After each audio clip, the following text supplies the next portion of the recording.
I've been writing a lot about Anna Wintour, and I have for years, but the last few months, because there's a lot about her and the future of American Vogue.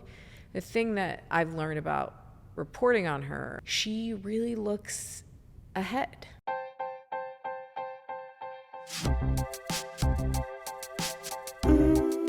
For those who are not familiar, how you cover the fashion industry at Puck and all coverage at Puck, it's unique compared to other publications. Very unique. In the best way, and I know I've touched on this, but it's very scoopy.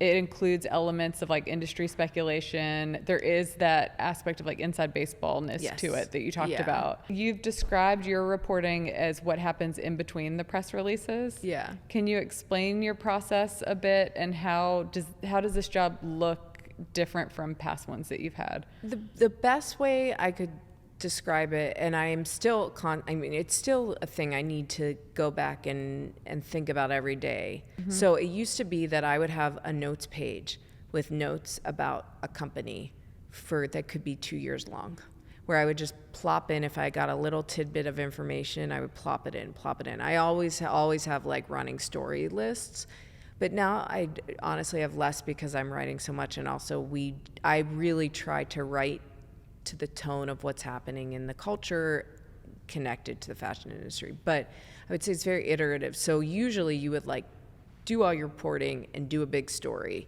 You write about a company every 6 months at most.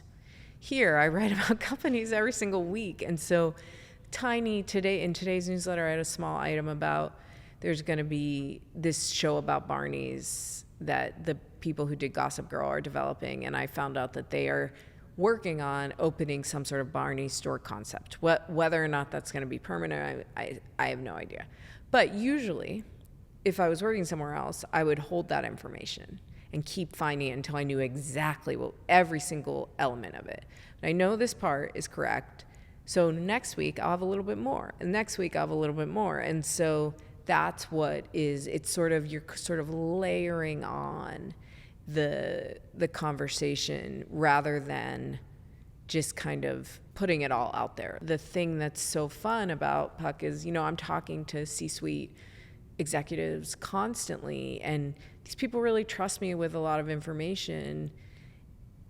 It has taken time for them a lot of them knew me, and so they already trusted me, but to understand that if they're talking to me, it's not, it helps them, of course, and it can help with their positioning, but it is also for the fun of it and because they like the work. Mm-hmm. Whereas, most journalism right now, especially in the fashion industry, is extremely transactional. It's like, I'll buy advertising, you write this piece, that's it.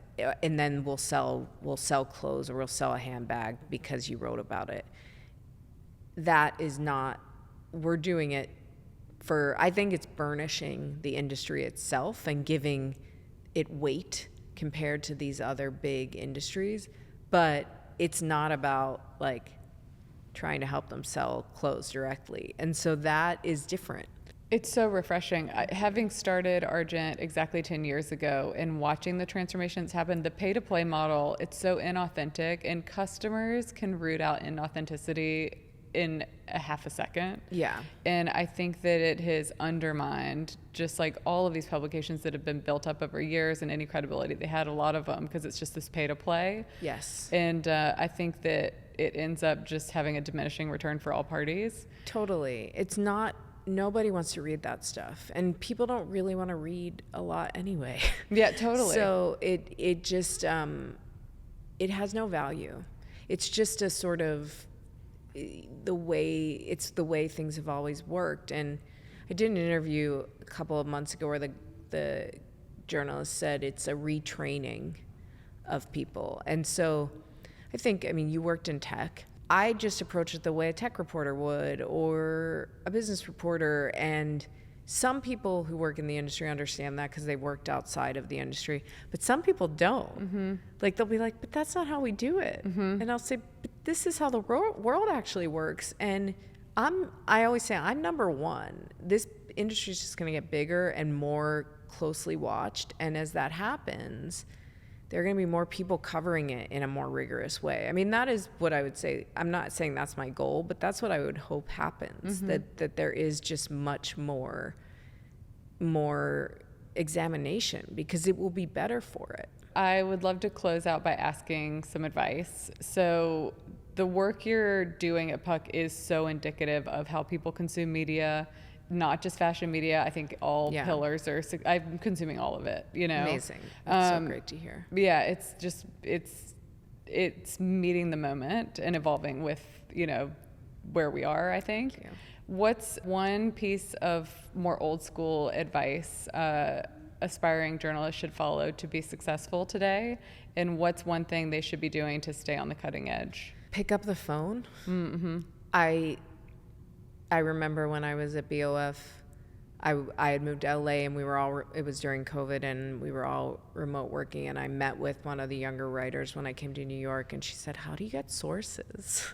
And I said, "Oh, you weren't in a newsroom sitting there with people to hear how they do it." And I think, you know, maybe texting is this generation's version of picking up the phone. I don't know. I think there is tremendous value in still picking up the phone. I don't love talking on the phone either. I still think when someone's calling me that something bad happened, but I do think it's really valuable. And it also just, if you have a query or a question or someone's upset or something, it's so much better to talk to someone and not text or email or whatever. I think and pick up the phone, just get out there, like go to events, be out and about. If you want to be a reporter, if you want to be an editor, that's a different thing. But if you want to be a reporter, you have to be open and be willing to, even though you and I have been trying for 3 years to get together, we've been trying, like just try. And I think in terms of being on the cutting edge, the thing I would say is that you really just have to not be set in your ways. You have to understand that even if you have to know that getting to the end goal, whatever that is, the end goal might not look like what you think it's going to look like. Like I said, Puck didn't exist when I started. Business of Fashion didn't exist when I started. Fashionista didn't exist. None of these places existed when I graduated from college in 2004. And most of the places I wanted to work don't exist anymore. So I think there is also a thing of, there's a lot of talk right now about print and saving print, and print can't die, and people love print, and I don't think print is going to die. There are still record players. My kid is still playing albums from the 70s, Sesame Street 70s albums on our little dinky record player, but it doesn't have the same purpose it once did. I've been writing a lot about Anna Wintour, and I have for years, but the last few months, because there's a lot about her and the future American Vogue. The thing that I've learned about reporting on her, and I don't know her well at all personally, I just have written about her for a long time, she really looks ahead. And I think that that's the thing for young journalists. Don't be stuck in the idea of it has to be a certain way. If you do good work and you put yourself out there and you feel like you do it with integrity, it will exist, but you also have to kind of take the initiative.